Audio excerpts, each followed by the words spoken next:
This isn't just a story, it's a lesson. We are not here for views, but to help you avoid the mistakes our characters made.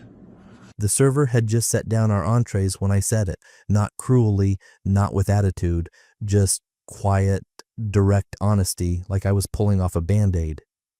"You're sweet," I told him, "but honestly, you're not really my type." I don't know what I expected. Maybe a laugh, maybe a nervous joke, maybe a question, "What do you mean?"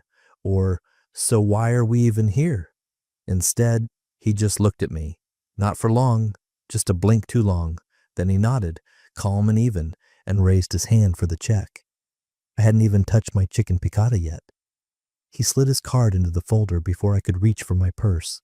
I remember the clink of his glass against the table as he stood.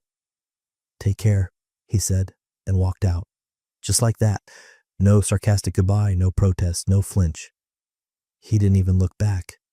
If you're still listening and any of this feels uncomfortably familiar, hit like and subscribe. Most people just listen in silence, but that one click tells the team these stories matter. I sat there frozen for a moment, not sure whether to laugh or chase him down.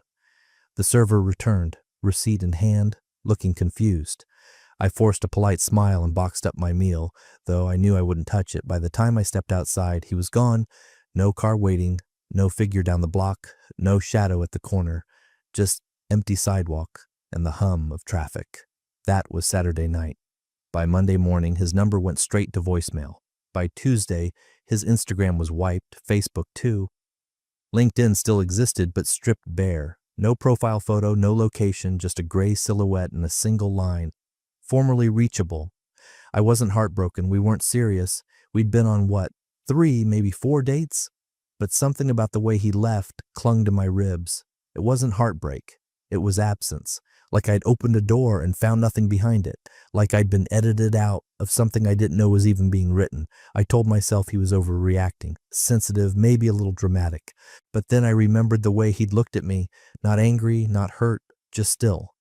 And the way he left, that silence, it wasn't dramatic. It was surgical. A week passed, then 2. One night I checked my Venmo history and saw he deleted his account. No mutual friends, no photos I could scroll back to for a second glance, no caption to twist, no playlist to decode, just gone. It should have ended there. It didn't. 3 days after he disappeared, I still hadn't stopped checking my phone, even though I knew it was pointless. No calls, no messages, just the same gray not delivered bubble on iMessage, the same "this number is no longer in service" recording when I tried to dial him. Instagram, gone. Not blocked, just gone. His username no longer existed. Twitter, too. Even his Goodreads vanished, which made me laugh out loud in the middle of my kitchen, like I was losing my mind. Who deletes their book reviews? It was like he'd folded himself out of the picture. I half expected an email, maybe something curt, a one-liner, even a sarcastic gif. Instead, nothing, not even a digital echo. That silence, so complete, so careful, started to feel less like retreat and more like intention, and that scared me more than I wanted to admit. I kept telling myself it was just ego, that he got his feelings hurt and needed to vanish to make a point. But then I started thinking about our last conversation, really thinking about how still he'd gone, not wounded, not fuming, just gone. I didn't know where he lived. We'd mostly met up around the city. His place was always under renovation or too messy. Now I realized that might have been true, or it might have been deliberate. There was something quiet about him, even early on, like he was watching for exits no one else saw. I called the sushi place where we'd had our first date, asked if they still had reservations under his name. The hostess said no one by that name had booked in months. I tried to track his Spotify playlist. It was still public, but all the songs were removed, blank, empty, and then the thing that made my stomach knot. I logged into an old shared folder we'd used once to plan a weekend trip that never happened. Inside there was only one file, a plain text doc titled Sunday. I opened it. It was empty. Just the timestamp. Last modified 2 days ago. That's when I realized he hadn't just deleted me. He'd deleted himself. Bank accounts, I assumed, rerouted, subscriptions canceled, friends ghosted or silenced. Whatever name I had for him, it was probably no longer in use. It made me wonder what else he'd walked away from, what other chapters he'd closed with that same clean stillness. I tried to act unbothered, made a few jokes to friends. Guess I'm just not his type either. Laughed too loud at brunch, swiped on a few profiles, even matched with someone, but every time I picked up my phone, I caught myself staring into the void he left behind. People don't vanish after one sentence, not unless they were already planning it. It was somewhere past midnight when I stepped off the train. The air smelled like old diesel and cold metal. Nobody was waiting. That was the idea. No luggage, just the same black duffel I'd had since college. Inside, 3 shirts, 2 pairs of jeans, a paperback novel, and a small, unmarked envelope with the name I'd be using from now on. Kellen Ward. Neutral, unsearchable, forgettable. The town wasn't large. It had one decent diner, a broken movie theater sign, and a main street that went quiet after 8 p.m., the kind of place people pass through, not toward. Perfect. I found work under the table by the end of the week. Night shift at a supply warehouse. Repetitive, physical, no questions asked, no small talk, just time and silence. The hours bled together. Cardboard cuts, stale coffee, inventory sheets taped to steel shelves. I kept my head down, showed up early, left late. No one asked where I was from. No one cared. During breaks, I read everything I could get my hands on. Manuals, forums, design guides, startup case studies. I had a burner phone but used it only for logistics. Clocking in, Craigslist listings, directions, no social apps, no games, no distractions, just focus. A few months in, I picked up weekend shifts at a second job, stocking the back room of a dusty electronics store that hadn't updated its signage since the early 2000s. That's where the idea started. A loose sketch in the margins of a receipt. Nothing big, just a framework for something I knew I could build if I had time, space, and less noise. That's what this was all about. Less noise. People assumed vanishing meant running. It didn't. It meant reconfiguring quietly, with care, like rewiring a circuit board while the lights stayed on. I rented a small room above an auto shop, shared bathroom, thin walls, no luxuries, but it gave me what I needed: stillness, control, the chance to take apart everything I used to be and reassemble only what mattered. No one here knew the name Morgan. No one had seen me cover that check or walk out into the night without raising my voice, and even if they had, they wouldn't connect me to the man who now walked 5 miles before sunrise, who read technical blueprints instead of doom scrolling, who didn't need to announce anything to anyone. I wasn't reacting to her words. I wasn't trying to prove anything. I was just building. Not a grudge, not revenge, something else entirely. The headline caught my eye while I was killing time between meetings. Regional Tech Accelerator announces new commercial partner. I never read those things, but the photo, low res, cropped tight, half shadowed, froze me. It was the brow line.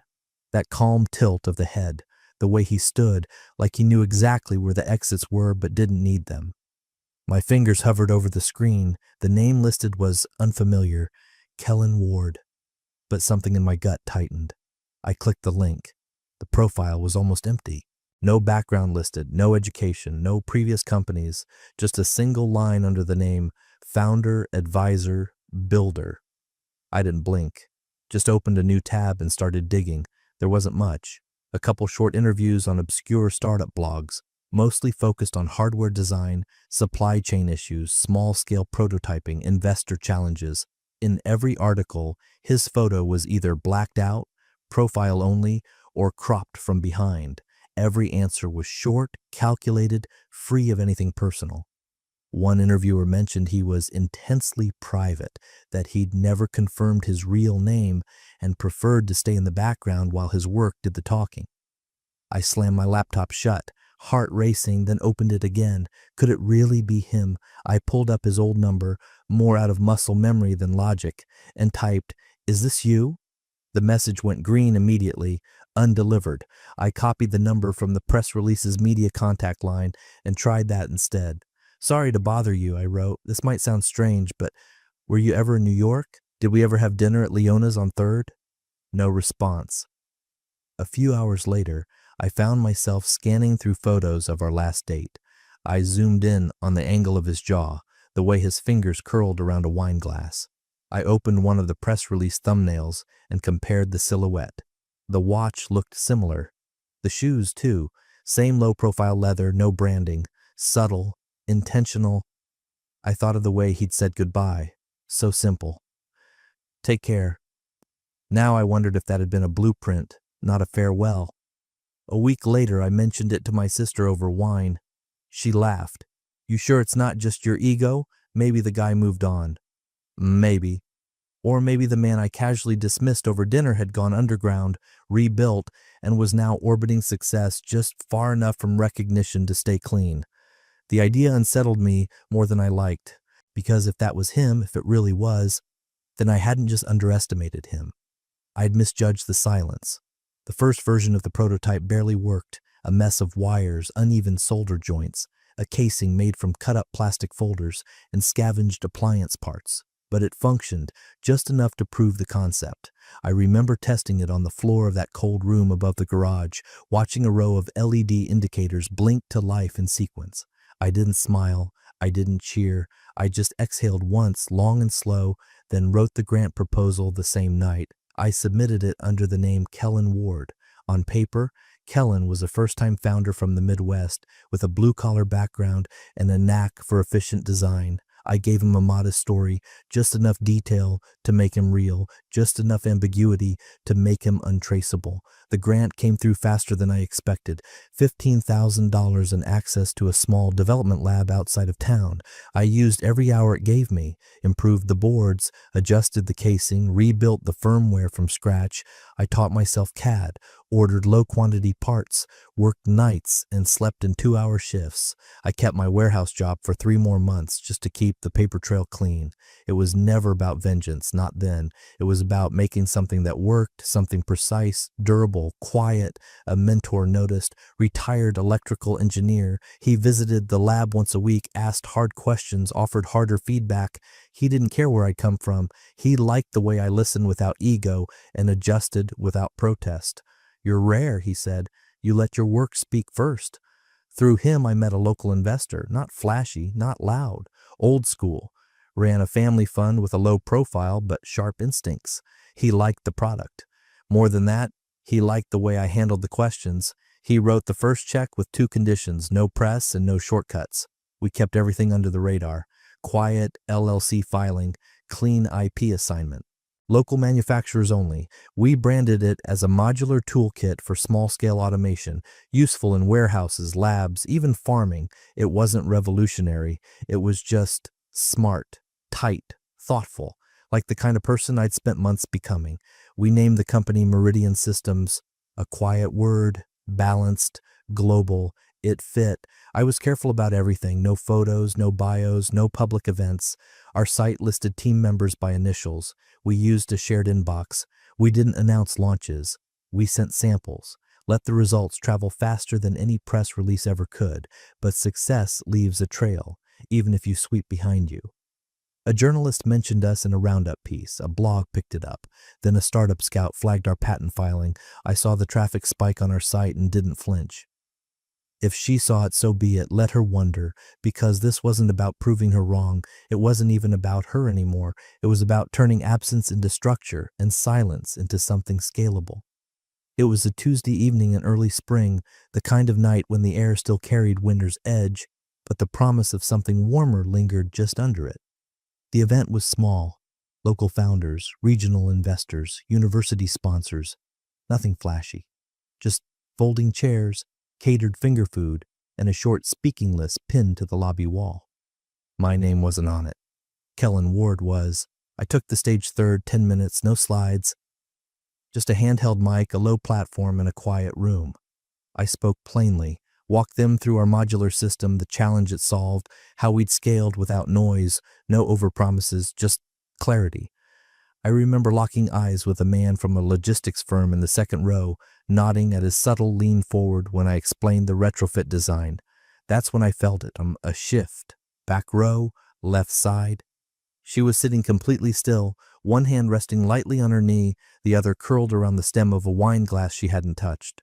Her hair was darker now, glossy, shoulder length, but her eyes hadn't changed. Not in color, not in how they scanned me. Morgan. I held her gaze for less than a second, that was all. I didn't pause, didn't falter. Just returned to the schematic in my mind and finished my talk. A quiet, "Thank you." Then I stepped down, handed the mic to the next speaker, and made a direct line through the side hallway behind the stage. The showcase had another hour to go, but I was already gone. Outside, a car was waiting. I didn't look back through the glass. I didn't check to see if she followed. I didn't need to. She would. And she did. Later, one of the junior organizers mentioned a woman had been asking around, the one in the black dress and heels that didn't match the weather. She'd waited until the end of the event, scanning the name tags, replaying my segment like it would give her some clue. But all she got was, "He's local," or "Just moved here last year, I think." No one knew where I was from. No one had my full name, just the one I'd built from silence. She asked the organizer if they had a list of speakers. They showed her the printed program. I wasn't on it. Meridian Systems was listed under sponsors, not presenters. Someone said she lingered at the table of brochures until the staff started folding chairs. Someone else said she asked if we'd be at the next showcase in June. I wouldn't. It wasn't about taunting her. I wasn't seeking that look in her eyes, that frozen, quiet shock. But I saw it, and that was enough. The subject line was the kind that makes your chest tighten without knowing why. "Was that you?" No sender photo, just a Gmail address I didn't recognize, though something in the username made my fingers pause over the keyboard.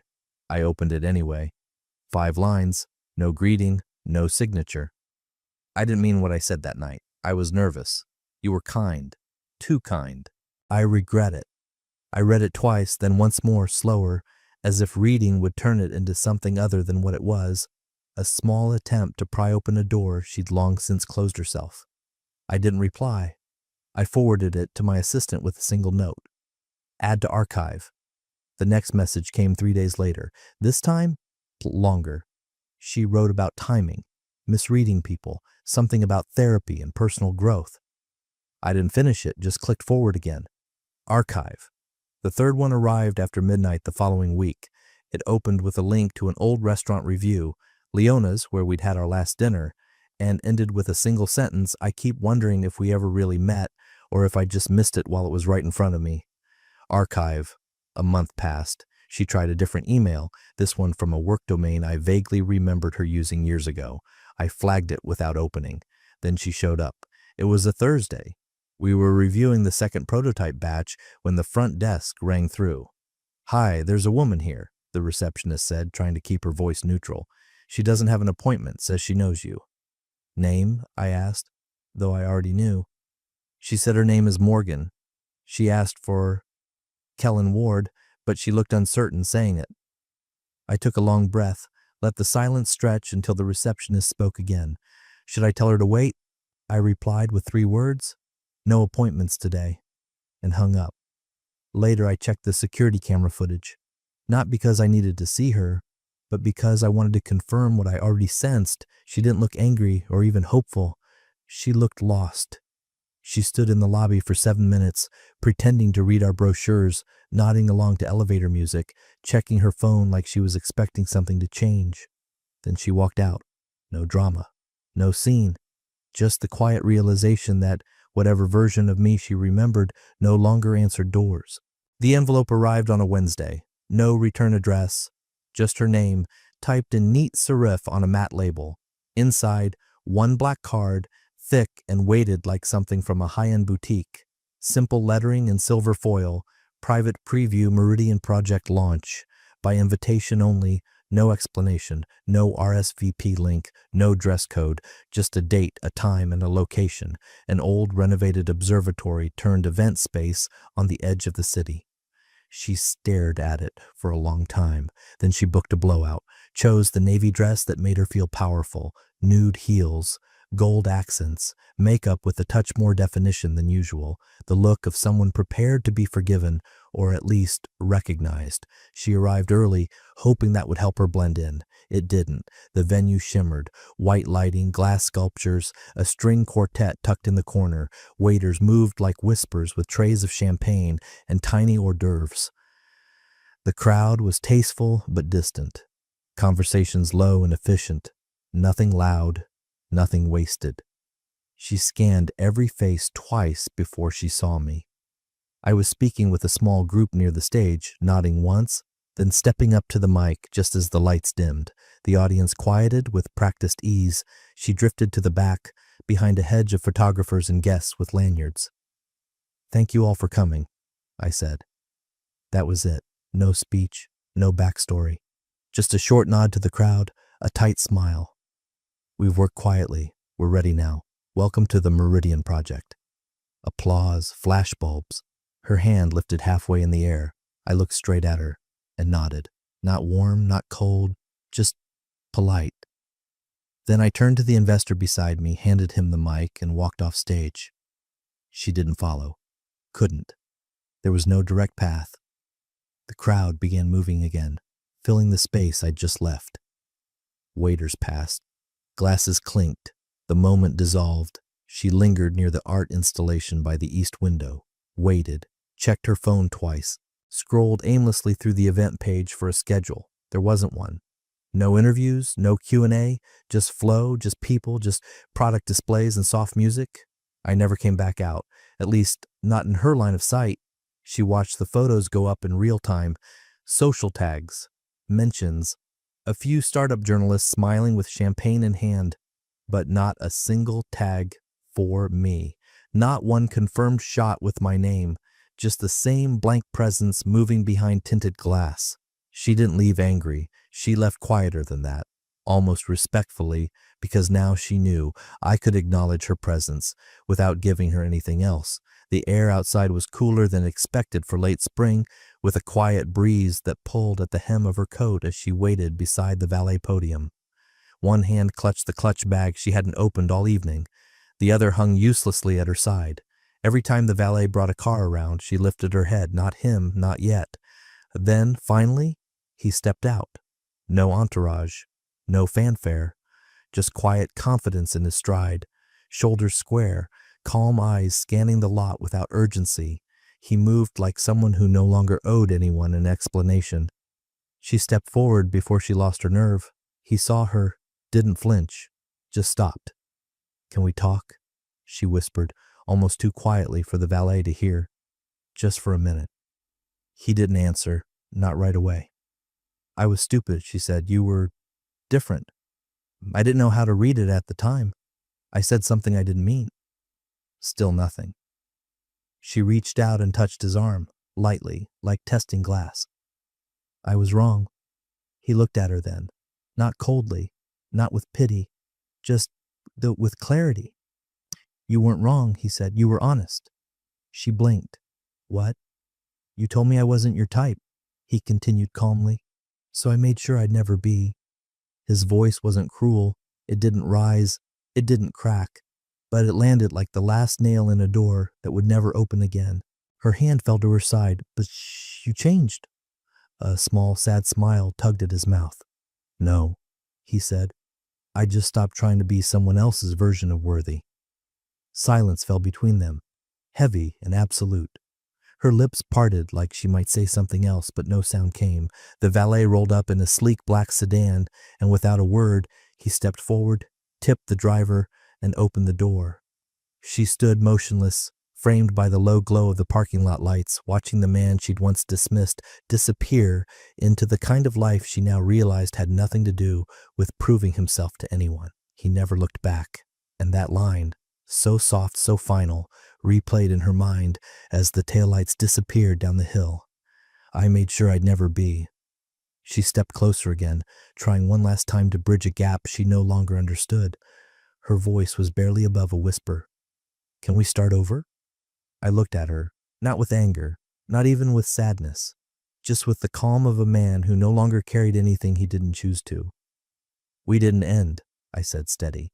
"You just defined me, and I left the definition behind." That line stopped her. Her breath caught for half a second. She blinked like someone trying to recalibrate a memory that had just shifted under their feet.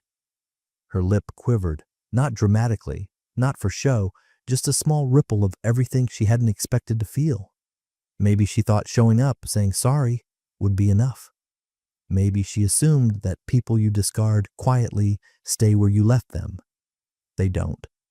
I reached into my jacket pocket and pulled out a single card. No name, no logo, just one clean phrase embossed in the center. Some chapters close themselves. I handed it to her without ceremony. She took it slowly, as if expecting it to say more when tilted under the light. It didn't. Behind us, the valet cleared his throat gently as the car eased to a stop. I turned without another word, opened the door, and got in.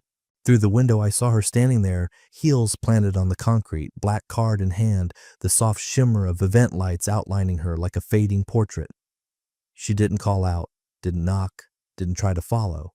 Because deep down, she finally understood. I didn't walk away to make her miss me. I walked away because I had somewhere better to go,